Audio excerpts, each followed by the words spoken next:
আজকে পঞ্চমী পড়ে গেছে আর কালকে চতুর্থীর দিন অফিসের লাস্ট ডে ছিল, ছুটি পড়ে গেল। তাই ভাবলাম আফটার অফিসের পাশেই একটা ভাইরাল খুব ঠাকুরের প্যান্ডেলের ভিডিও দেখলাম, সেটাই দেখে আসলে কেমন হয় এই ভেবেই কিন্তু বেরিয়ে পড়লাম পিঠে ব্যাগের ঝোলা নিয়ে। আসে যাচ্ছে সুন্দরী সুরভি, আর ওই দেখুন পিছনে আছে উঁকি মারছে, এটা হচ্ছে সৌমি। আরও অনেকেই ছিল, সবাই মিলে চলে গেলাম ঠাকুরটা দেখতে। সামনে এসে দেখি চতুর্থী না অষ্টমী বোঝা ভার, প্রচণ্ড পরিমাণে ভিড়, কালো কালো মাথা ছাড়া তো আর কিছুই দেখতে পাচ্ছিলাম না। দূর থেকে দেখুন ওই যে প্যান্ডেলের সামনে কিছুটা চলে এসেছি, দেখে তো দূর থেকে অতটা কিছু বুঝতে পারছিলাম না, বাট এটা বাঁশ দিয়েই কিছু মনে হচ্ছিল।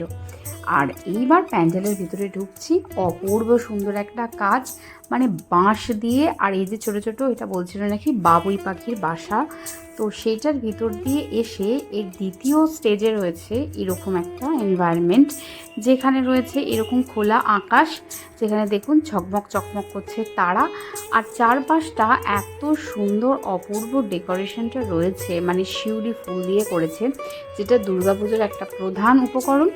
মায়ের পা রয়েছে আর সুন্দর সুন্দর বড় বড় শিউলি ফুল দিয়ে চারপাশটা সুন্দর করে সাজানো, আর উপরে যে বললাম এই যে খোলা আকাশ আর তারা চকমক করছে, ভীষণ ভালো লাগছিল। কিন্তু আমি জানি না খোলা আকাশ বৃষ্টি পড়লে এখানটা কী হবে। আর যাই হোক, এখানে একটা সুন্দর শিব মূর্তিও রয়েছে, লিঙ্গ যেটা। এরপর দেখতে দেখতে আবার এগিয়ে চলেছি, চারপাশের ভিড়টা তো দেখতেই পাচ্ছ।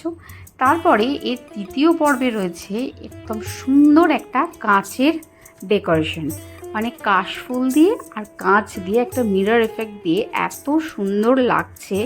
আর ভিড়টা শুধু দেখো, এই যে মানে ঠেলতে ঠেলতে ঠেলতে ঠেলতে অতটা লাইন দিয়ে দাঁড়িয়ে আসার পর আসল জায়গায় এসে আর ঠাকুরটা দেখার সুযোগ পাচ্ছি না, মানে এতই ধাক্কাধাক্কি। আর ভলেন্টিয়ারদের তো জানেনই, বেরোন বেরোন তাড়াতাড়ি বেরোন, কিন্তু তাও কোনো রকমে আমি পাশ কাটিয়ে ঠাকুরের সামনে চলে এলাম।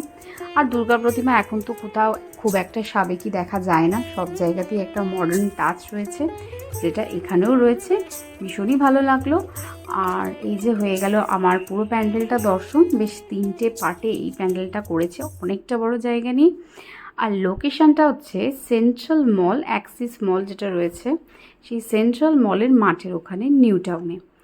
তো চলো ভিডিওটা এখানেই শেষ করছি, প্রথম ঠাকুর দেখাটা তো শুরু করে ফেললাম, এর পরের ভিডিওগুলোতে আসছে আরও অনেক কিছু, দেখতে থাকো আর স্মৃতিগল্পের পাশে থাকো।